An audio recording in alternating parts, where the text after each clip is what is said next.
bonjour à tous et à toutes. Il y a sans doute un certain nombre d'éléments de convergence et de résonance avec des choses qui viennent d'être dites. La question que je vais essayer autour duquel je vais essayer de tourner, c'est autour de la question de la satisfaction des équipes.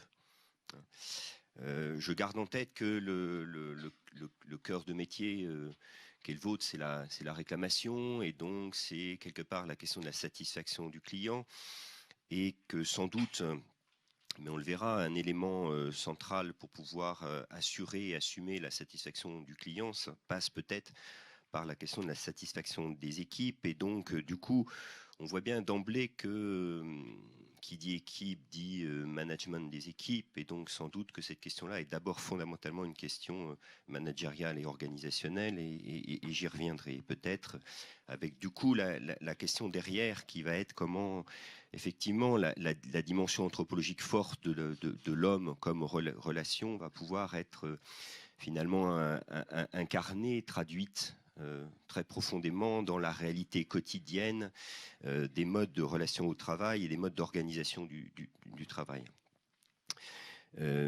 Et c'est ça l'enjeu, c'est-à-dire que parler de satisfaction des équipes, et tout manager rêve quelque part de cet horizon de sens, qu'on puisse au final dire que les équipes sont satisfaites. Voilà, comment on fait pour que ça soit pas un effet d'annonce, une incantation, un mantra qu'on répète comme ça, et puis la réalité étant vécue un peu différemment, d'une certaine manière. Donc il y a un vrai enjeu autour de ça, finalement de la traduction. La traduction et la tentative d'essayer de résoudre l'écart irréductible qu'il y a toujours finalement entre ce qu'on dit, ce qu'on annonce, ce qu'on fait, et puis ce qu'on arrive à vivre dans les réalités qui sont les nôtres.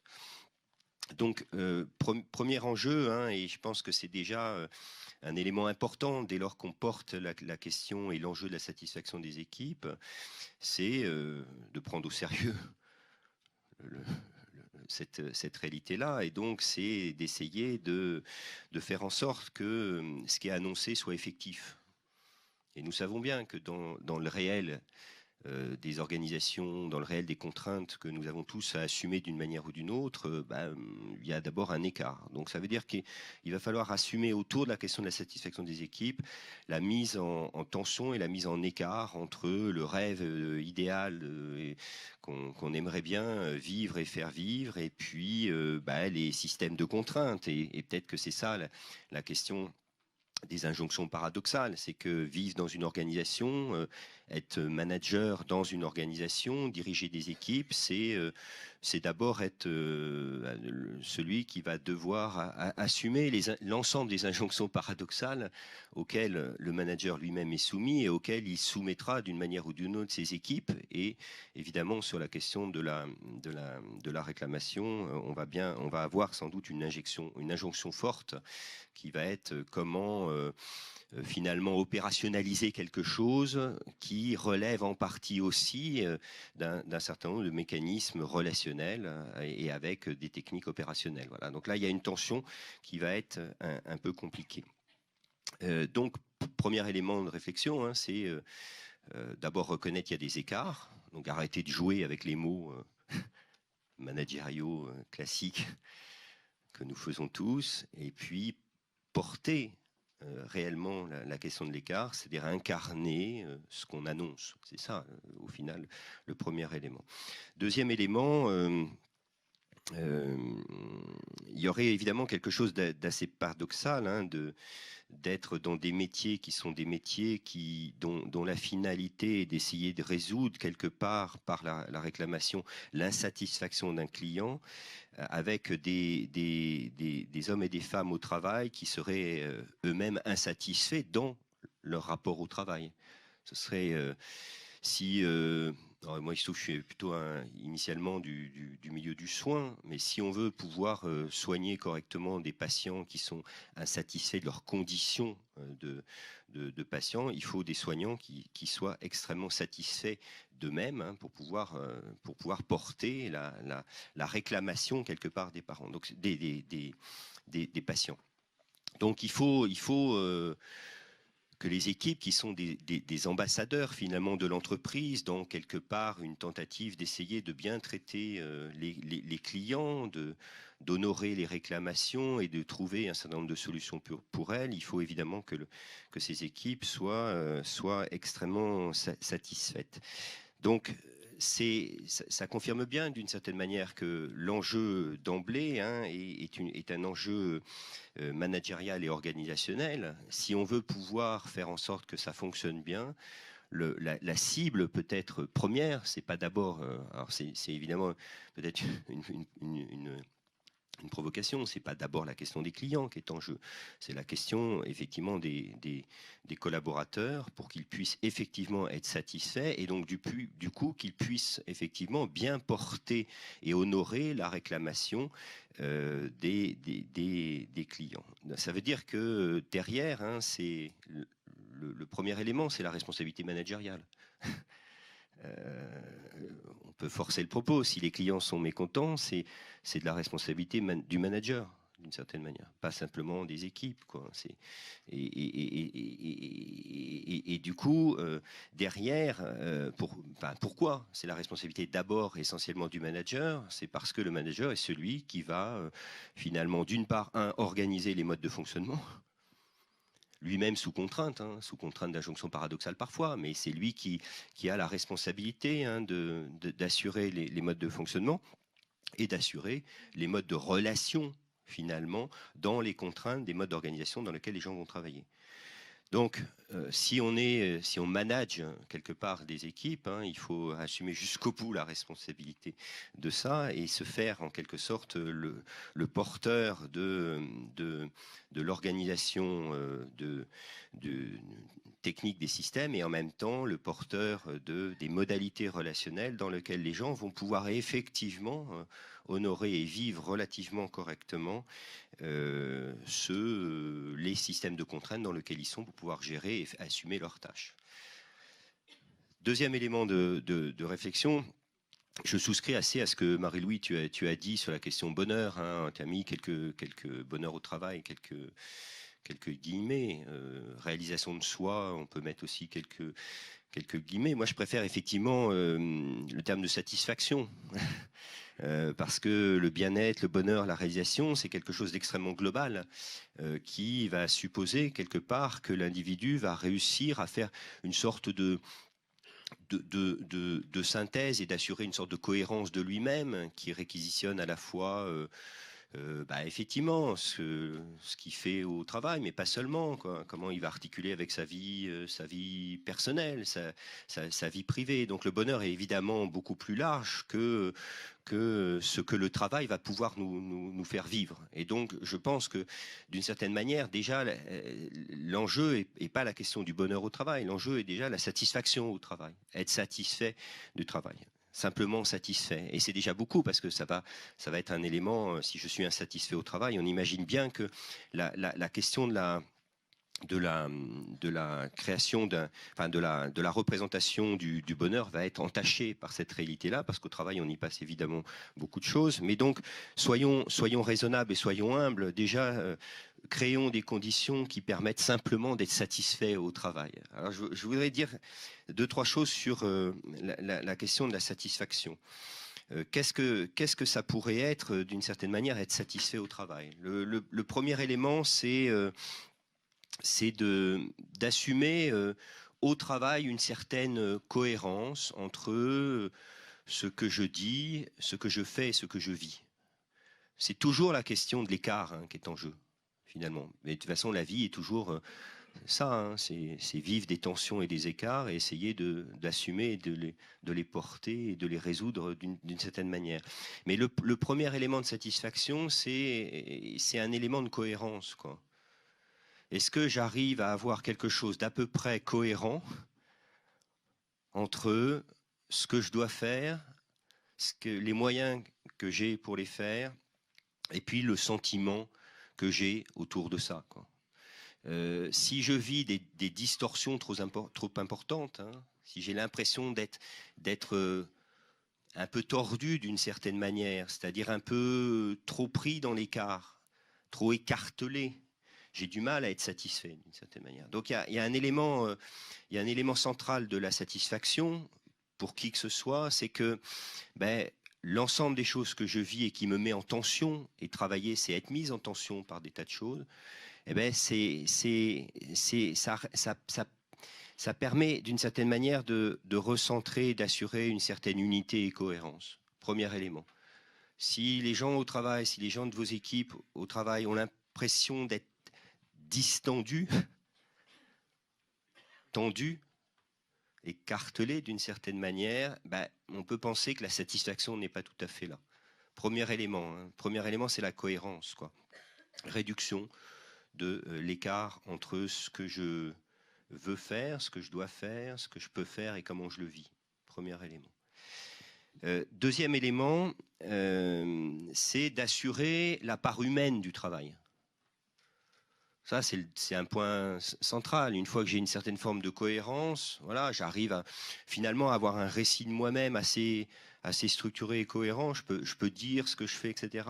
C'est est-ce que finalement le travail que je fais est porte quelque part la dimension humaine. Alors le travail, c'est aussi une tâche, hein. Il y a un certain nombre de métiers, hein, c'est simplement de faire la tâche. D'ailleurs, travailler, c'est faire, et dans une logique productiviste, travailler, c'est simplement remplir sa tâche. Vous vous souvenez tous de ce film de Les temps modernes de Charlie Chaplin. Hein. Charlie Chaplin, il travaille, hein, il fait juste la tâche, quoi. Il serre le boulon, quoi, de manière répétitive, quoi. Et il finit par la nuit reproduire si vous vous souvenez, hein, il a des mécanismes réflexes. Et faire la tâche, c'est pas encore la dimension humaine du travail. C'est un élément important.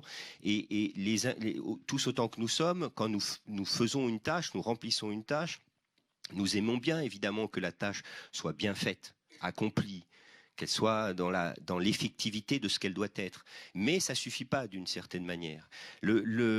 Parce que dans la tâche, l'homme engage quelque part, évidemment, beaucoup plus que la technique. Il engage fondamentalement aussi quelque part ce qu'il est. Il engage du temps, il engage de l'énergie, il engage de l'émotion, il engage son psychisme, il engage son corps, etc. Donc, dans la tâche, il y a la dimension pleine et entière de l'homme qui est requise quelque part à la tâche. Voilà. Donc il y a un engagement de soi dans le travail, c'est-à-dire qu'au travail, le travail n'est pas simplement remplir une tâche. Le travail, c'est notre humanité engagée dans les tâches que nous avons à faire. Et peut-être que la question de la satisfaction, alors elle trouve là quelque part un élément de réponse. La satisfaction est double. Elle est double quand la tâche à faire est faite, premier élément.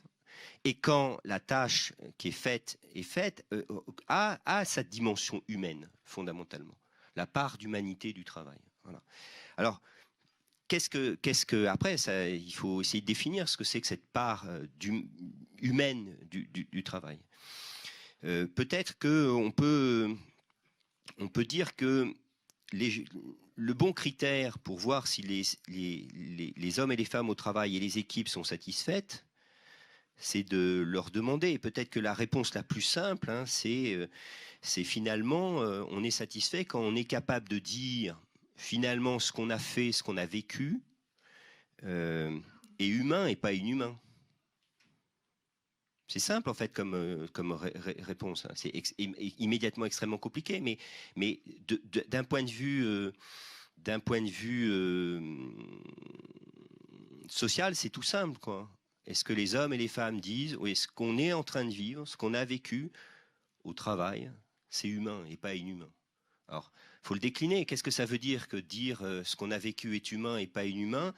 Je voudrais donner peut-être 4 ou 5 éléments. Premier élément, c'est que ce que nous avons fait, ça a du sens.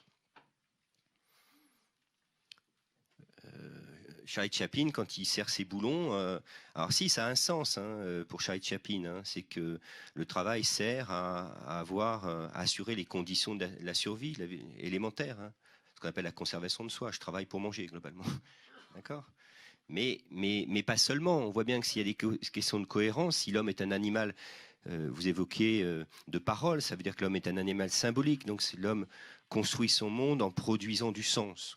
Et donc, est-ce qu'effectivement, dans le travail qui est fait, ça a du sens? Alors, c'est intéressant parce que la réclamation, ça a d'emblée du sens, on pourrait imaginer, puisque c'est quelque part le sens d'essayer de répondre à quelque chose qui est de l'ordre d'une insatisfaction que des hommes et des femmes vivent. Donc, c'est d'une certaine manière un service à l'autre. Donc, spontanément, dans la réclamation, il y a une forte dimension symbolique extrêmement forte. Quand une entreprise dit on gère la réclamation, et c'est un élément central, on voit bien que ça, c'est porteur de sens. Donc, on peut imaginer que les équipes dont vous avez la responsabilité ont effectivement, quelque part, la question du sens qui est portée. Deuxième élément, c'est que la part humaine du travail, c'est que ces valeurs, les siennes et celles qu'on partage globalement, communément dans nos sociétés, les valeurs auxquelles on tient, sont à l'œuvre. C'est-à-dire, c'est effectivement au travail, les valeurs de respect, les valeurs de reconnaissance ne sont pas là. On voit bien que ça va générer de l'insatisfaction au travail. Et donc, non seulement il y a le sens, mais il faut que, effectivement, dans ce qui est vécu, les valeurs élémentaires, on pourrait dire d'un humanisme commun dans notre société, un humanisme élémentaire, effectivement, soient portés au travail, dans la réalisation des tâches. Troisième élément, c'est que l'autre soit considéré comme personne et non pas comme un objet. Et ça rejoint ce que vous disiez tout à l'heure, c'est-à-dire que l'autre n'est pas un objet, il est toujours un sujet, c'est-à-dire qu'il est toujours irréductible dans sa singularité et qu'il n'y a pas de réelle satisfaction humaine au travail si nous avons le sentiment que les hommes et les femmes que nous rencontrons ou que nous croisons dans les tâches qui sont les nôtres ne sont considérés que comme des objets d'un grand système. Donc comment on reconnaît quelque part chacun dans sa réalité singulière d'homme et de femme au travail. Quatrième élément, c'est que les conditions et les contraintes, c'est-à-dire les cadres organisationnels, facilitent des relations de qualité. Et ça, c'est évidemment central pour la question managériale et organisationnelle. Est-ce que oui ou non, on vit dans des conditions qui vont permettre de réaliser correctement et humainement et dans l'établissement de relations apaisées et de qualité les rapports que nous entretenons avec les différentes parties prenantes au travail. Donc le sens, les valeurs, la reconnaissance de l'autre comme personne n'est pas comme un objet d'une pratique, et puis la question organisationnelle. Ça veut dire que derrière le travail, il y a toujours finalement toujours derrière la question de la satisfaction, c'est l'horizon de l'homme qui est en jeu derrière. Et que la satisfaction passe par cette reconnaissance-là. Et cette reconnaissance-là, on voit bien que c'est un enjeu d'abord fondamentalement d'établissement des conditions de possibilité de relations humaines. C'est ça qui est derrière, me semble-t-il, dans la question de la satisfaction. La satisfaction des équipes passe par le fait que les équipes puissent dire « nous vivons des relations humaines au vrai sens du terme, dans les contraintes organisationnelles, dans les injonctions paradoxales éventuellement qui nous sont soumises ». C'est quoi une relation, du coup, un mot juste pour finir, mais une relation, des relations, on en a tout le temps dans la vie sociale. On peut avoir des relations techniques, on peut avoir des relations organisationnelles, on peut avoir des relations virtuelles, etc. Une relation humaine, c'est d'abord une relation qui lie les hommes entre eux. C'est ça d'abord, fondamentalement, la question de la relation. Je suis en relation humaine lorsque ce que je suis en train de vivre, d'une manière ou d'une autre, crée des liens qui font que nous sommes irréductiblement liés les uns aux autres. Et peut-être d'ailleurs c'est ça la question d'une équipe et la question d'un manager, c'est-à-dire comment, dans les contraintes qui sont les siennes, il va garantir quelque part qu'il se passe quelque chose de l'ordre du lien entre les hommes et les femmes qui ont à remplir une tâche dans les contraintes qui sont les leurs. Deuxième élément, je ne reviens pas sur la question de la confiance que vous évoquiez, la question de la reconnaissance de l'autre. Je voudrais juste finir juste là-dessus. Au travail, chacun va appliquer un certain nombre de règles, de normes, de savoir-faire qui sont acquis progressivement. Et dès lors qu'on est dans la mise en route de ces règles, éventuellement des processus qui sont formés, et dès lors qu'on les met en route dans une interrelation humaine, alors en fait on va toujours être obligé de bricoler quelque part le savoir-faire, les normes, ce qu'on est censé mettre en place. La relation, c'est d'abord quelque part quelque chose de l'ordre du bricolage, de l'adaptation permanente. D'accord ? Les équipes, elles ont du savoir-faire, très certainement. Elles ont acquis des compétences. Et puis, dans l'interrelation avec le client, elles vont avoir à, quelque part, négocier, quelque part, bricoler, quelque part, le rapport et la tension qu'il va y avoir entre ce qu'ils sont en train de vivre et recevoir de la part des clients et puis ce qu'ils ont à disposition comme outils, compétences et savoir-faire. Il y a du bricolage. Et ça, c'est important parce que toutes nos existences, à la fois personnelles et sociales, professionnelles, c'est d'abord quelque part du bricolage, de l'adaptation. On négocie constamment quelque part quelque chose entre ce qu'on sait faire, ce qu'on doit faire, et puis ce qu'on va faire réellement à un moment donné, parce que la situation qu'on rencontre va nous conduire à essayer de trouver un certain nombre de solutions singulières et adaptées. Alors ça, c'est intéressant parce que les hommes et les femmes qui gèrent la réclamation, moi, je ferais bien l'hypothèse que c'est d'abord des bricoleurs. Et vous, en tant que manager, ça va être central. C'est-à-dire que c'est comment vous allez permettre et faciliter quelque part que ce savoir-faire de bricolage qu'ils ont à faire dans les cadres qui sont les leurs, ils vont pouvoir quelque part les vivre. Ça, c'est important parce que je pense que c'est l'élément central de la question de la reconnaissance de l'autre que vous évoquiez. Reconnaître que l'autre a un vrai savoir-faire, une vraie compétence, qu'il a des marges de manœuvre possibles et une certaine liberté d'action parce qu'il est au contact direct de ce qui est en train de se produire et donc il n'a pas d'autre choix que de bricoler. Une des injonctions paradoxales, c'est qu'on demande dans la réclamation du client, en fait, d'assumer le rôle de bricoleur dans l'interrelation directe avec un client et peut-être avec des cadres normatifs qui peinent à accepter que les acteurs bricolent à leur manière, prennent des marges de liberté avec globalement les contraintes, les cadres, les scripts qui sont supposés rendre efficace et efficient la réclamation.